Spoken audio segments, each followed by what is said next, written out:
Muy buenas noches, queridos estudiantes. Vamos a empezar con la clase del día de hoy. Hoy vamos a hablar acerca del medio juego. Muchas veces, cuando terminamos la apertura, se inicia el medio juego y muchas veces no sabemos qué hacer. El medio juego es cuando ya las piezas se han desarrollado, las torres ya se han comunicado o la dama y la torre se comunican y entonces inicia la fase de ataque. Nosotros tenemos que atacar las piezas débiles de nuestro oponente, ¿ya? Y el consejo número uno para el medio juego es que aprendamos combinaciones típicas de mate. Si ustedes observan aquí esta posición, las blancas tienen 6 peones, las negras tienen 4 peones, pero recuerden que el ajedrez no gana el que tiene más piezas, sino gana el que tiene más ataque. Entonces, un consejo es que aprendamos combinaciones típicas de mate. Nosotros ya anteriormente hemos hecho las figuras de mate, los mates básicos.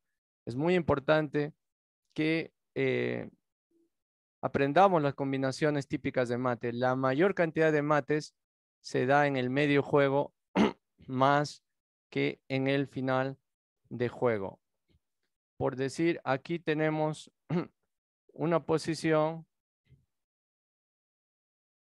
en donde le toca jugar eh, a las negras y las negras están también en peligro porque si le tocara a las blancas jugarían a la casilla dama H8 y sería jaque mate.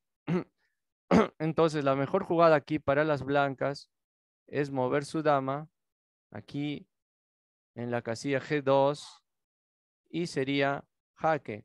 Fíjese que el rey no tiene dónde escapar y el rey no puede capturar a la dama porque la dama está defendida por el alfil.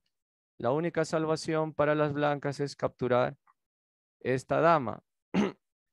Y ahora la jugada que vamos a hacer es, vamos a mover la torre a la casilla D1, jaque. Fíjese que el rey sigue sin escapar. La única opción es retroceder el alfil y ahora con la torre vamos a capturar su alfil y sería jaque mate.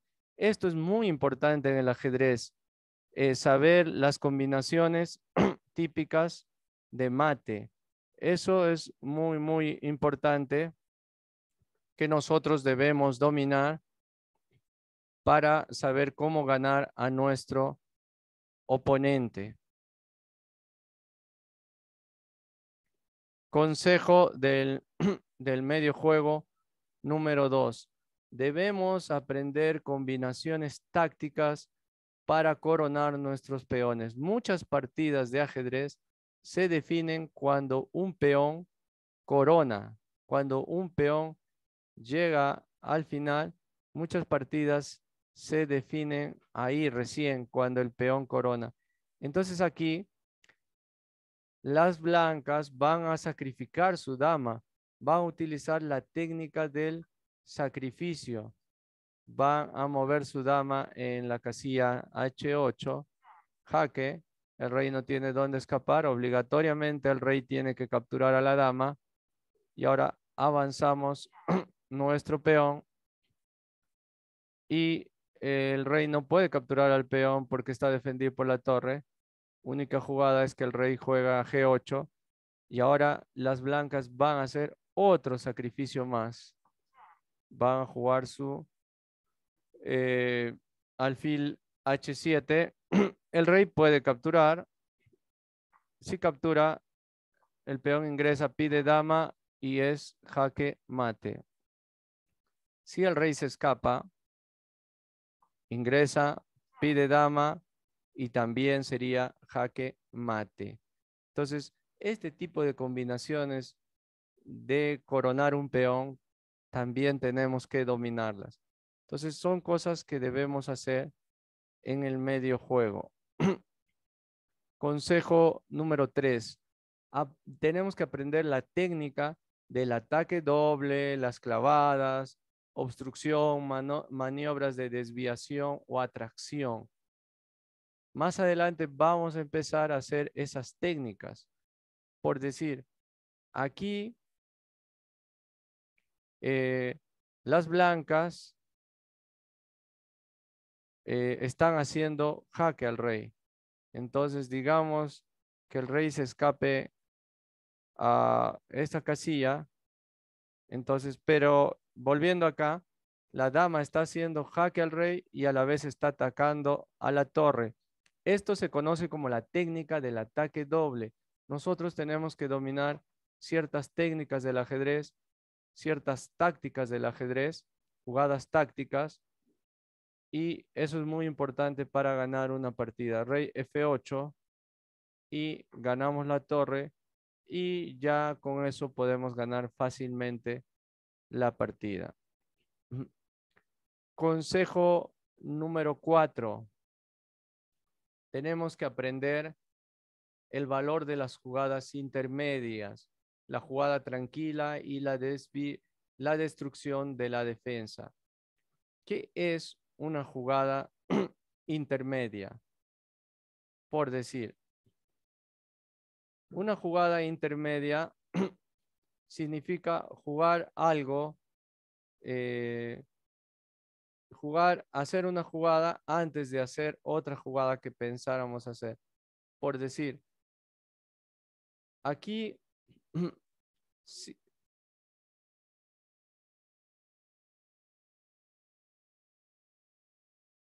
por decir aquí, si movemos el caballo en E7, ocurre que nosotros estamos pensando que el alfil va a capturar al caballo. Entonces, las negras no van a hacer eso. Ellas van a capturar em, nuestro alfil y al final vamos a terminar perdiendo.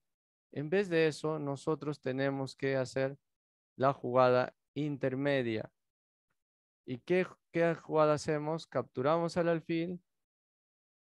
Cuando el alfil nos capture, entonces nosotros no vamos a capturar el caballo, porque si nosotros capturamos el caballo, entonces las negras nos van a hacer un ataque doble, vamos a mover nuestro rey y perderíamos el caballo.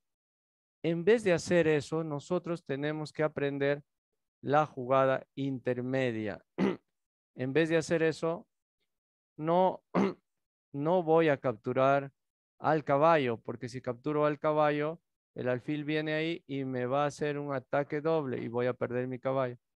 En vez de hacer eso, hago la jugada intermedia. ¿Qué significa mover mi caballo a E7?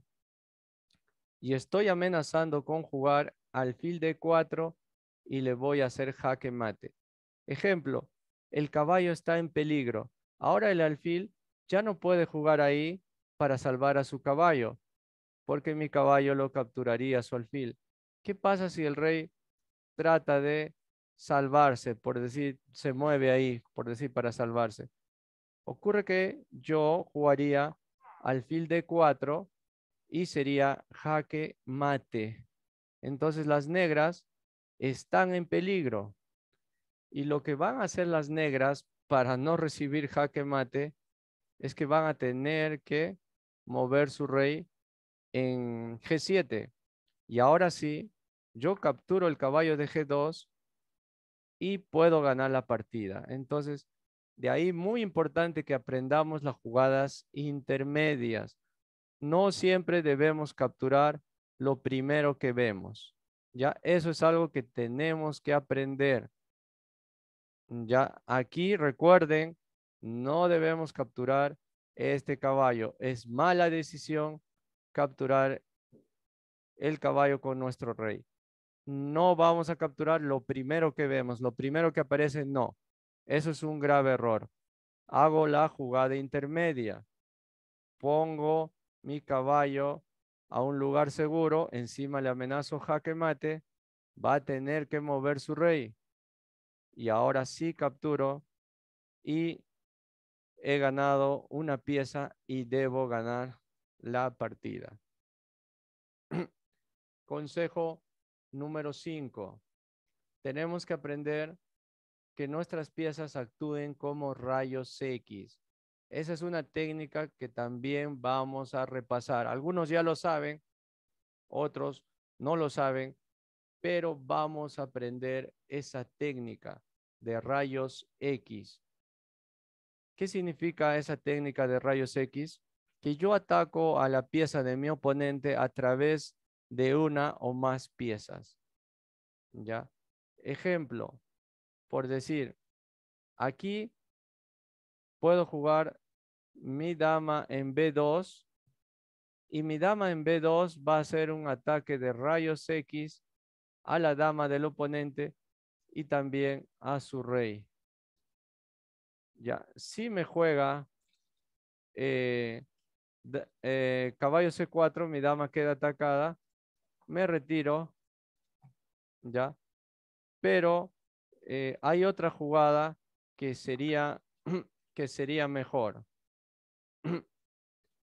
Otra jugada que podría ser mejor es jugar H4 para poder jugar H5 y luego mi caballo capture ahí y poder atacar a su dama.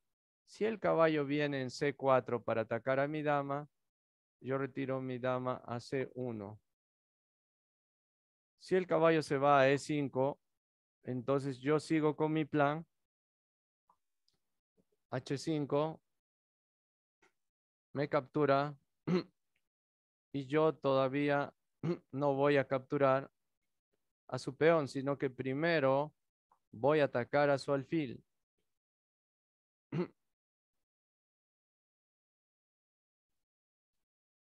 Él podría jugar ahí y puedo atacar a su, capturar a su alfil. Puede venir la dama ahí, me está atacando y podría jugar mi caballo ahí. La dama regresaría y puedo venir aquí. ¿Ya? Entonces, es muy importante aprender también esa técnica de los rayos X. Vamos a ver un video que nos enseña qué debemos hacer en el medio juego, porque a veces en el medio juego no sabemos qué hacer. Hacemos una buena apertura, terminamos nuestra buena apertura, desarrollamos nuestras piezas, hacemos enroque y luego no sabemos qué hacer en el medio juego. Voy a compartirles la pantalla y el sonido para que podamos ver ese video.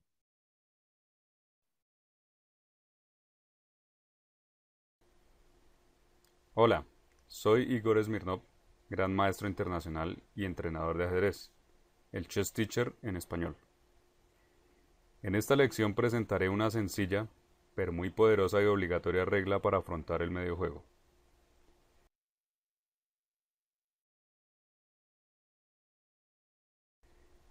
Estaré dando pistas sobre mi sistema completo para jugar el medio juego. Pero quiero empezar por explicar un poco por qué este tema es tan importante. Hace un tiempo hicimos una encuesta donde preguntamos a todos nuestros estudiantes cuáles eran sus principales dudas y problemas en torno al ajedrez.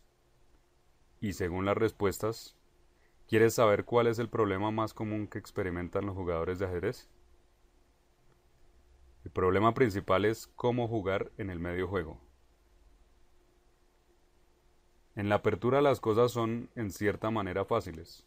Se escoge la apertura que gusta, se aprenden los movimientos principales y se imitan de memoria en el tablero.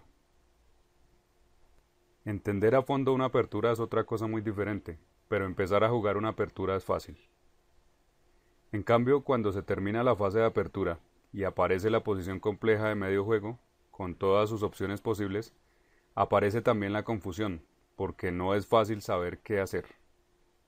Vamos a ver unos ejemplos. Tenemos aquí una situación relativamente estándar de medio juego. La fase de apertura ha terminado, ambos bandos han desarrollado sus piezas y es el momento de empezar a concebir un determinado plan de medio juego. Es el turno de las blancas. Piensa por un momento cómo jugarías. En realidad las blancas tienen muchas opciones en sus manos. Se puede llevar el alfil de 3 a una posición más activa, tal vez allí o acá. El otro alfil podría ir a G3 o tal vez H4. El caballo de 2 puede transferirse a una casilla más activa, como puede ser C3 o G3. Las torres se pueden movilizar hacia alguna columna central. En conclusión, casi que podemos hacer cualquier movimiento que se nos antoje. Y ahí reside concretamente el problema. El problema de jugar el medio juego no está en no saber qué hacer. El problema es que aprendemos tantas ideas sobre la partida, como pueden ser pelear por el centro, observar las casillas débiles, dominar las columnas abiertas, manejar los complejos de color, bla, bla, bla. Y en una situación real práctica, el jugador con todo eso en la cabeza tiene muy difícil elegir qué debe hacer. Esto me recuerda a la siguiente analogía. Supongamos que te paras frente a una puerta que necesitas abrir y no tienes la llave. Le preguntarás a alguien, ¿tú tienes la llave? Y esa persona te responderá, por supuesto, tengo muchas llaves. Te entregará un manojo con cientos de llaves y te dirá, mucha suerte, prueba con estas que alguna funcionará. Entonces, aunque esa persona quiera ayudarte, su tipo de ayuda no es lo mejor que puedes recibir. Estarás agradecido, pero en el fondo sabrás que te gustaría recibir una solución más simple, algo que simplemente puedas tomar y usar de inmediato. Ya hablaremos más al respecto, pero ahora veamos lo que ocurrió en la partida. Alfil H4, clavando el caballo. G5, quitándose la clavada. Alfil G3, caballo H5.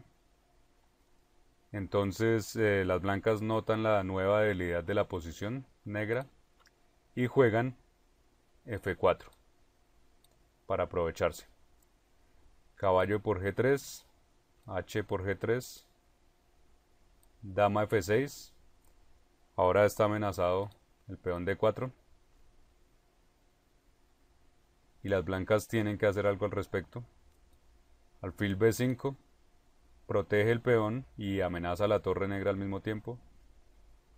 Torre E7, F5 para expulsar al caballo que presiona al peón central. Caballo C7, luego alfil D3, regresando con el alfil.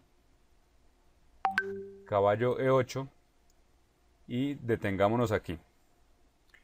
Quiero saber qué piensas. ¿Qué opinión tienes de los movimientos que hemos visto de las blancas? ¿Te parecen buenos, malos o simplemente normales? Bueno, una de las cosas que realmente quiero resaltar aquí es que estamos en la mitad del juego. Vamos en la jugada número 25. Mientras tanto, las blancas no han movido su torre de la esquina. Allí está indiferente a todo lo que ocurre en el tablero. Y eso es un gran problema porque las blancas están jugando a propósito con desventaja. Es como si tuvieran capturado la torre. Ahora volvamos a la posición inicial de este ejemplo y pensemos qué deberían haber hecho las blancas entonces. Aquí la tenemos. Por cierto, los jugadores de esta partida tienen un rating aproximado de 2000. Y no es casualidad que haya tomado como ejemplo esta partida de jugadores promedio en lugar de tomar una de grandes maestros de élite. Quiero que veas lo que ocurre una y otra vez en las partidas de los simples mortales. Vemos que todos los movimientos que hicieron las blancas son aparentemente lógicos. Sin embargo, esos movimientos iban en direcciones diferentes y perseguían diferentes objetivos. Inicialmente, parecía que las blancas querían crear problemas en el flanco de rey negro.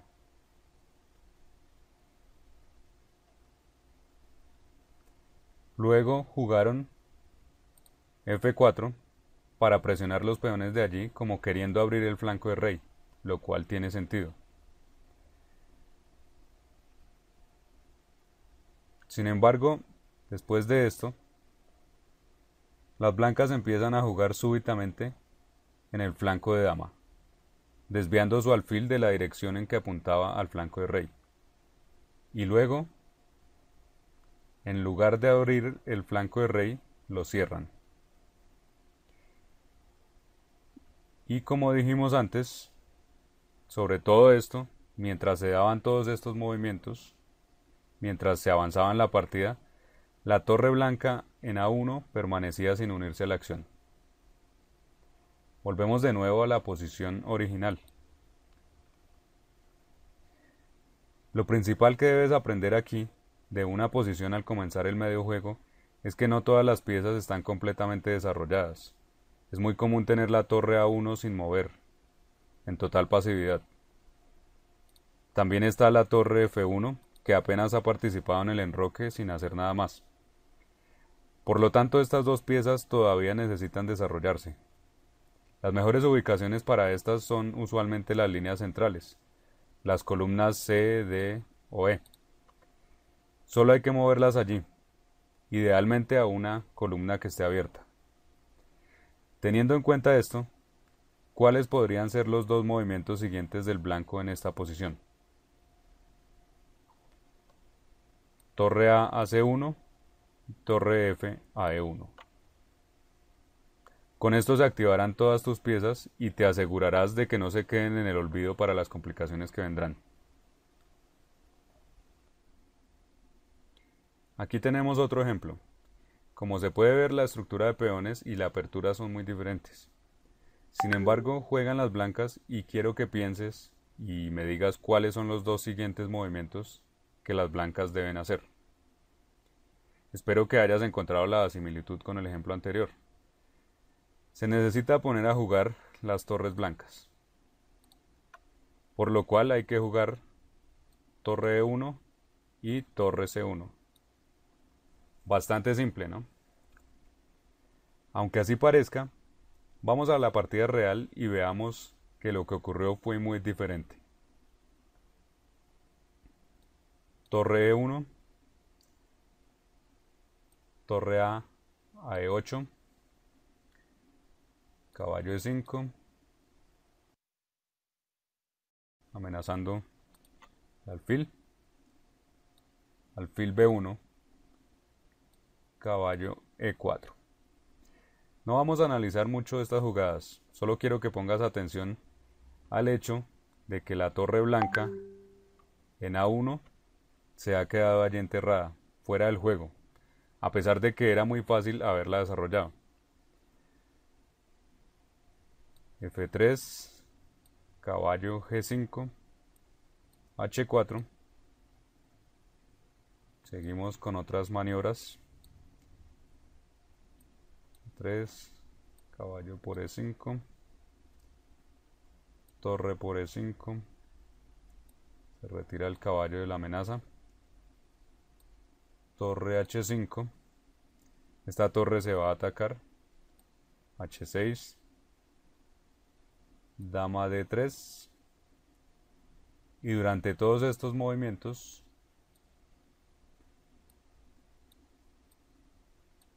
otra vez estamos en la jugada número 25 y la otra torre blanca sigue atrapada en la esquina sin hacer absolutamente nada.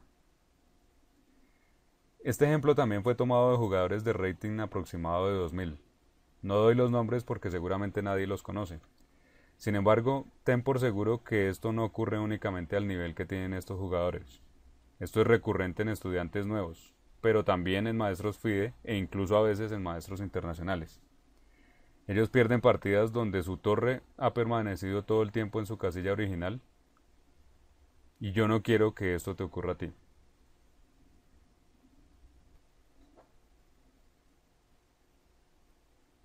Esta vez juegan las negras. Como siempre, analicemos un poco y veamos qué se puede hacer con el turno. Por supuesto que ahora puedes aplicar lo aprendido de los ejemplos anteriores. Pero antes de hacer lo correcto, vamos a ver lo que ocurrió en la partida real. El negro jugó A6 y después del intercambio se jugó C4, con lo cual se destruye la posición negra y la partida no dura mucho más. Regresamos y pensemos qué se debería haber jugado. Como siempre necesitas pensar en cómo poner a jugar tus torres. Actualmente están inactivas y es necesario activarlas de alguna manera. Lo normal es que en el medio juego hayamos enrocado. En esta ocasión es difícil hacerlo porque el caballo negro está clavado y su rey no puede enrocar y dejarlo abandonado. De todos modos, las torres negras necesitan ponerse en juego y hay algunas opciones para llevarlo a cabo. Por ejemplo, torre D8 pone a jugar la torre y a la vez protege el caballo, después de lo cual el negro puede enrocar en el flanco de rey o poner a jugar la torre de allí por la columna G después de un intercambio de peones. En cualquier caso, los movimientos que las negras necesitan son torre D8 y torre G8 o enroque. Podemos entonces empezar con torre D8 y en el siguiente turno decidir qué más hacer. Se podría después intercambiar peones y ubicar la torre en la columna G para activarla e incluso empezar a atacar al rey blanco. En ese caso el negro obtendría una posición completamente normal y habría chances para ambos bandos. Como se ve, esto parece muy sencillo cuando se sabe cómo jugar, pero en la partida real el negro simplemente fue destruido rápidamente. Y recalco nuevamente que este jugador tiene un rating aproximado de 2000. No se trata de un principiante, y aún así comete estos errores obvios. Obvios para ti, ahora espero. Como conclusión tenemos la gran importancia de poner tus torres en líneas centrales al iniciar el medio juego. Se necesita hacer un par de movimientos para activar las torres, ubicándolas en algunas de las líneas centrales, preferiblemente en una columna abierta. Y lo usual es escoger entre las columnas C, D y E. Esta regla puede parecer muy simple, pero las evidencias están ahí. Tal como lo demuestran los ejemplos, los jugadores, incluso bastante experimentados, la violan y son derrotados fácilmente. Por lo tanto, tú debes asegurarte de no caer nunca más en esta falta. Esto también te da una pequeña pista sobre lo que debes hacer al comenzar el medio juego. Al menos ahora conoces dos movimientos que puedes hacer casi sin pensar. Bien, te he dado una pequeña parte de la solución que puedes tomar y usar en la práctica de inmediato. Sé que esta es apenas una sola regla para el medio juego. Sin embargo, es una regla muy útil que forma parte de mi sistema personal para jugar el medio juego. Gracias por tu atención y te espero en una próxima lección.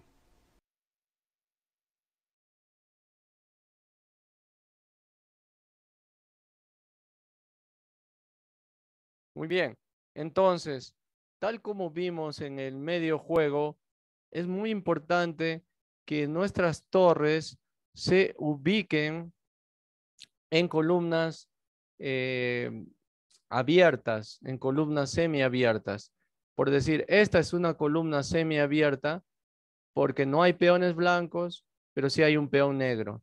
Entonces las torres deben estar en columnas C, D y E, columnas centrales, ¿ya? Entonces es muy importante eso, que todas nuestras piezas dominen casillas centrales, estén en posiciones activas, posiciones de ataque, identificar las debilidades de mi oponente y ahí ya puedo lanzarme al ataque. Cuando no puedo hacer un ataque de jaque mate, puedo lanzarme un ataque sobre la dama o sobre la torre, ¿no? Y siempre buscando alguna debilidad de mi oponente. Hoy podemos aplicar estos consejos del medio juego durante nuestras partidas en el torneo que vamos a realizar. Muy bien, esa ha sido la